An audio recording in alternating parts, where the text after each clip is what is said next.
سب سے پہلا واقعہ یہ ہے کہ اللہ تعالیٰ نے ایک فرشتے کو 3 انسانوں کے پاس بھیجا. اس میں سے ایک شخص نابینا تھا اور ایک شخص گنجا تھا، اس کے بال نہیں تھے، اور ایک شخص کو کوڑ کی بیماری لگی ہوئی تھی، ایک کوٹی کا بیمار تھا. تو اللہ تعالیٰ نے فرشتے کو بھیجا انسانی شکل کے اندر. تو وہ سب سے پہلے گنجے شخص کے پاس گیا فرشتہ، اور اس نے کہا، فرشتے نے کہا کہ تمہاری سب سے بڑی خواہش کیا ہے؟ تو اس گنجے شخص نے کہا، میری سب سے بڑی خواہش یہ ہے کہ میرے سر پر بال آ جائیں. اس گنجے پن کی وجہ سے میں بدصورت نظر آتا ہوں، میرے سر پر بال آ جائیں، میری سب سے بڑی خواہش ہے. تو فرشتے نے کہا، ٹھیک ہے، میں اللہ کے حکم سے تمہارے سر پر ہاتھ پھیرتا ہوں اور تمہارے بال آ جائیں گے. فرشتے نے ہاتھ پھیرا اور اس کے بال اگ گئے، اس کے بال آ گئے. پھر اس کے بعد اس نے کہا کہ تم کس چیز کو قیمتی سمجھتے ہو؟ اس نے کہا کہ میں اونٹ کو سب سے زیادہ قیمتی سمجھتا ہوں.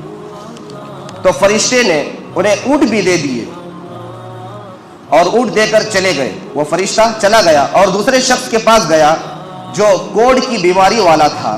اور کوڑ کی بیماری والے کے پاس جب فرشتہ گیا اور اس سے کہا کہ تمہاری سب سے بڑی خواہش کون سی ہے؟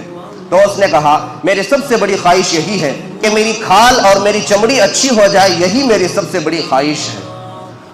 تو فرشتے نے اللہ کے حکم سے اس کے بدن پر ہاتھ پھیرا اور اس کی ساری چمڑی ٹھیک ہو گئی. اس کے بعد فرشتے نے پوچھا کہ تمہاری نظر میں سب سے قیمتی چیز کون سی ہے؟ تو اس نے کہا کہ میری نظر میں سب سے قیمتی چیز گائے ہے. تو گویا کہ اس کو فرشتے نے گائے بھی دے دی، بہت ساری گائیں اس کو دے دی. پھر فرشتہ اس کو دے کر چلا گیا اور اس شخص کے پاس گیا جو نابینا تھا، اور نابینا سے بھی یہی سوال کیا کہ تم کیا چاہتے ہو، تمہاری سب سے بڑی خواہش کیا ہے؟ تو اس نے بھی یہی کہا کہ میری سب سے بڑی خواہش یہی ہے کہ مجھے بینائی دے دے اور مجھے بینائی آ جائے اور میں دیکھنے کے قابل بن جاؤں. تو فرشتے نے اس کی آنکھوں پر ہاتھ پھیرا تو اس کی آنکھیں بھی ٹھیک ہو گئی. تو جب اس کی آنکھیں ٹھیک ہو گئی تو فرشتے نے پوچھا کس چیز کو سب سے زیادہ قیمتی سمجھتے ہو؟ تو اس نے کہا کہ میں بکریوں کو سب سے زیادہ قیمتی سمجھتا ہوں. تو فرشتے نے اس شخص کو بکریاں لا کر دے دی. تو گویا کہ تینوں شخصوں کی ان کی مصیبتوں کو ختم کر دیا اور انہیں کمانے کا ذریعہ بھی دے دیا. پھر جب کچھ دن گزرے تو وہ تینوں شخص خوب مالدار ہو گئے. ان کی بکریاں بھی بڑھی اور ان کے گائے بھی بڑھے اور خوب دودھ دینے لگی، اور اسی طرح ان کے اونٹ بھی بڑھ گئے. گویا کہ تینوں خوب مالدار ہو گئے. پھر اللہ تعالیٰ نے چند دنوں کے بعد آزمائش کے لیے دوبارہ اسی فرشتے کو ایک فقیر کی شکل میں بھیجا، ایک غریب کی شکل میں بھیجا. سب سے پہلے اونٹ والے کے پاس بھیجا جس کو کوڑ کی بیماری لگی ہوئی تھی، اس شخص کے پاس بھیجا. تو اس شخص سے کہا کہ میں ایک مسافر ہوں اور میرے پاس جانے کا سفر خرچہ وغیرہ کچھ نہیں ہے، اور مجھے امید ہے کہ آپ میری کچھ مدد کر سکتے ہیں. تو اس شخص نے کہا جس کے پاس اونٹ تھے، اس نے کہا کہ مجھ پر تو گھر کا سارا نظام مجھ پر ہے اور سارے گھر کو سنبھالنا یہ میری ذمہ داری ہے، اور میں تم کو ایک اونٹ بھی نہیں دے سکتا.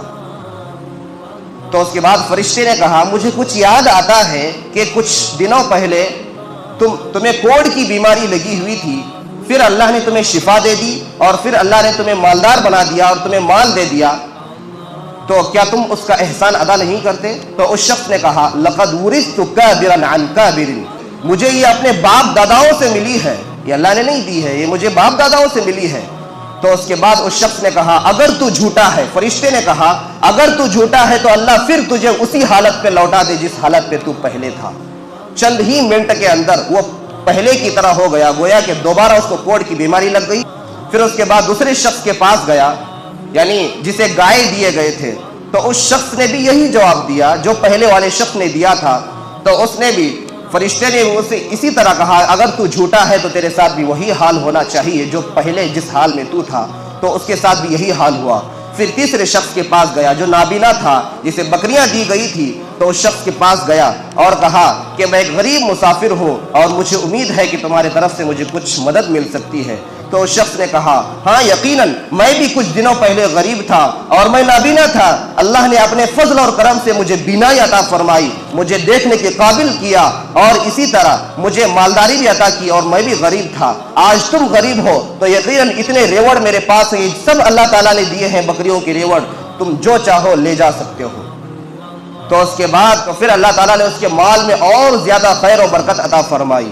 تو رسول اللہ صلی اللہ علیہ وسلم اپنی باتوں سے ان واقعات سے ہمیں یہ سمجھانا چاہتے ہیں کہ انسان جب دنیا کے اندر منہمک ہو جاتا ہے، جب بیزی ہو جاتا ہے، تو پھر کس قدر اللہ کو بھول جاتا ہے۔ اسے کوئی نعمت دی بھی تھی یا نہیں، کس قدر بھول جاتا ہے۔ جس طرح اونٹ والے نے بھول گیا، جب اللہ نے اسے نعمت دی تھی بھول گیا، اور اسی طرح گائے والے نے بھی بھول گیا کہ اللہ تعالیٰ نے اسے ایک نعمت دی تھی۔